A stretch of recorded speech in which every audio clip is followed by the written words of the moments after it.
The pain started as a dull ache during morning prayer circle. I shifted uncomfortably on the living room floor, trying to focus on my father's words as he led our family through our daily devotions. By noon, the ache had become a stabbing sensation in my lower right abdomen that made me double over during lunch. "Judith, sit up straight," my mother commanded, not looking up from her Bible. "Slouching during meal blessings is disrespectful." "Mom, something's wrong," I gasped, pressing my hand against my side.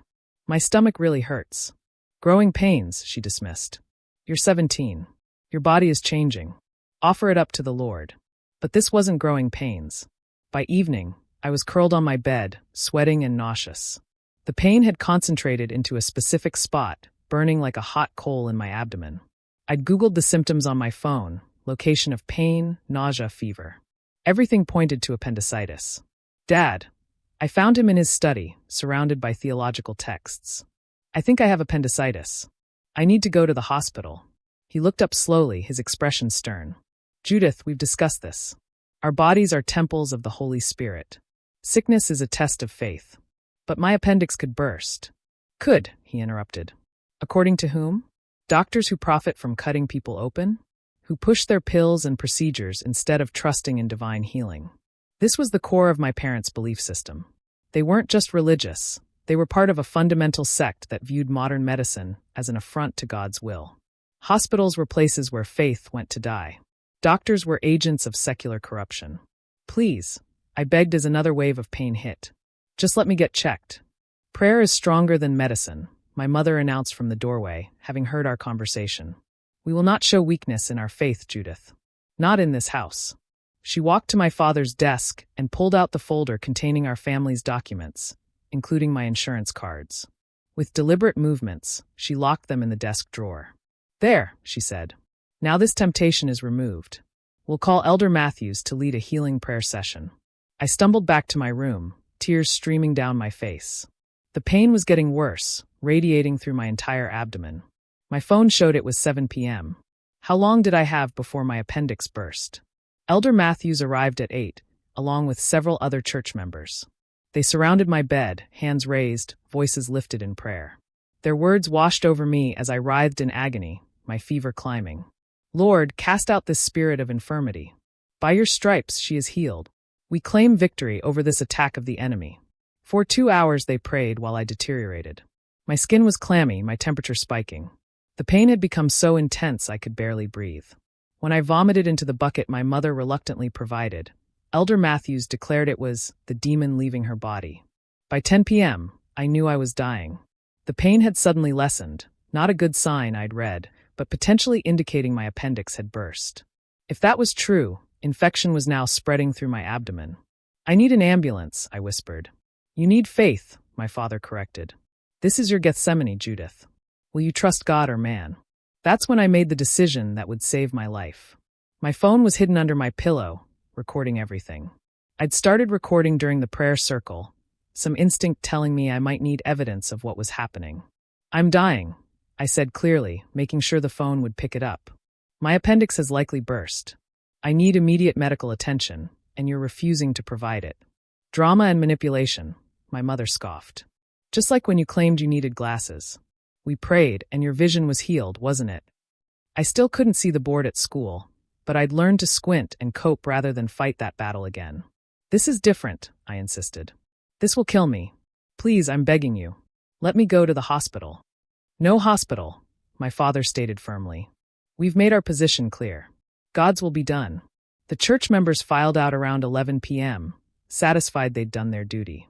My parents retired to bed after one final prayer over me, leaving me alone with my agony and my fear. I waited until I heard their bedroom door close, then pulled out my phone with shaking hands. The recording was still running, 3 hours of evidence. I sent it to the only person I could think of who might help, Ms. Garcia, my AP biology teacher. "Emergency.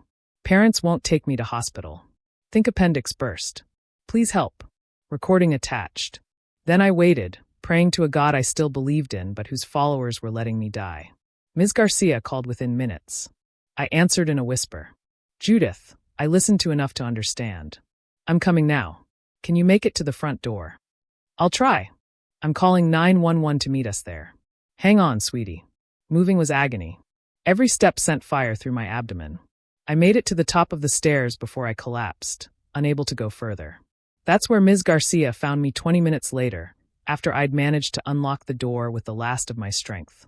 "Oh my God, Judith," she breathed, taking in my gray skin and sweat-soaked clothes. "Where are your parents?" "Sleeping," I whispered. "They said God will heal me." She lifted me. I was small enough, weak enough, that she could manage, and carried me to her car. My parents must have heard the commotion because lights came on as we pulled away. At the emergency room, everything moved fast.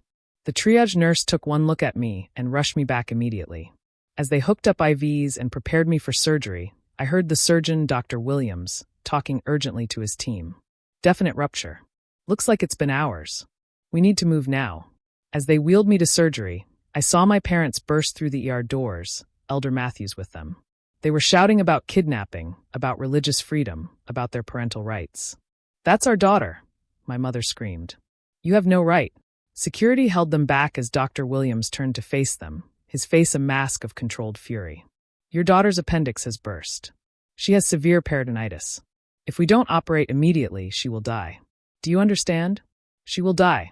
"God's will," my father started. 2 more hours," Dr. Williams cut him off, his voice rising. 2 more hours, and she would have been beyond saving. As it is, we're racing sepsis. Then Ms. Garcia stepped forward, holding up her phone.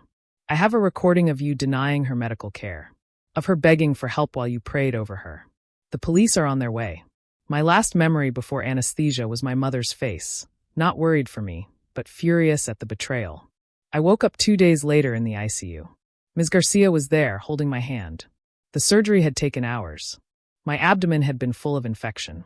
They'd had to wash out my abdominal cavity multiple times, remove part of my intestine that had been damaged by the spreading infection. "You nearly died," Dr. Williams told me bluntly. "Another hour or 2, and the sepsis would have been irreversible. Your teacher saved your life." "My parents?" I asked.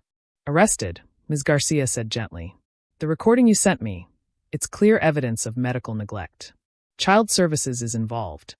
The recording became key evidence. 3 hours of my parents refusing medical care, of me begging for help, of them hiding my insurance cards and claiming prayer was superior to medicine. The prosecutor played portions in court, my voice weak with pain. "Please, I need a hospital."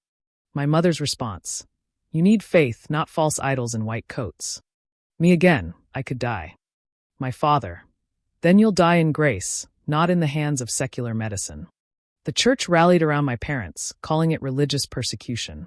But the medical evidence was damning. Photos of my infected abdomen. Testimony from Dr. Williams about how close I'd come to death. The recording that proved I'd begged for help and been denied. They were convicted of felony child endangerment. The judge was particularly harsh in his sentencing remarks. Religious freedom does not include the right to let your child die. Parents have a fundamental duty to provide medical care. You nearly killed your daughter in the name of faith. This court sentences you each to 5 years in prison. I lived with Ms. Garcia while recovering. She'd volunteered to be my temporary guardian, and the court approved it immediately. The contrast was stark. When I got sick with a cold, she immediately took me to see a doctor.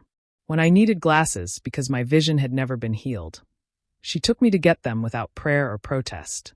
"You know," she said one day as I did homework at her kitchen table, able to see clearly for the first time in years, "faith and medicine aren't mutually exclusive. You can believe in God and still take antibiotics." I nodded. My faith had survived, even if my relationship with my parents hadn't. I still believed in God. I just no longer believed He wanted me to die to prove it. The church expelled me, of course. I was the girl who'd betrayed her parents, who'd chosen man's medicine over God's healing. But I was also alive, which was more than could be said for Emma Winters, a girl from our congregation who died of diabetes the year before because her parents believed insulin showed lack of faith. I finished high school living with Ms. Garcia, then went to college pre-med. I wanted to be a doctor, someone who could save the next kid whose parents thought prayer could cure appendicitis. During my residency, I encountered other cases like mine. Parents who refused chemotherapy for their children's cancer, who tried to pray away meningitis, who believed seizures were demonic possession rather than epilepsy. Each time, I remembered lying on my bedroom floor, appendix bursting, while my parents locked away my insurance cards. I remembered the recording that saved my life, proof that I'd wanted to live, even if they'd been willing to let me die. Now I keep a copy of that recording on my phone. Not to listen to, I've heard it enough in courtrooms and therapy sessions, but as a reminder that sometimes, saving your own life means betraying those who claim to love you most. My parents were released after 3 years for good behavior. They sent one letter, saying they forgave me for my weakness and would pray for my soul. I didn't respond. Ms. Garcia, now just Sarah to me, helped me understand that their version of love was toxic, their faith a weapon. Real love, she showed me, wants you to live. Real faith doesn't require you to die to prove it. The scar across my abdomen is longer than it should be, a consequence of the extensive surgery needed to clean out the infection. But it's a scar I'm grateful for. It means I survived. It means someone cared enough to save me. It means that when I secretly pressed record on my phone that night, some part of me was still fighting to live. Prayer may be powerful, but it couldn't stop my appendix from bursting. Faith may move mountains, but it couldn't clear infection from my abdomen. What saved me was a teacher who answered a desperate text, a surgeon who worked through the night, and a recording that proved what happened when parents loved their beliefs more than their child. 2 more hours, Dr. Williams had said. 2 more hours of prayer, while poison spread through my body. 2 more hours of faith over medicine. 2 more hours, and there would have been nothing left to save but my soul.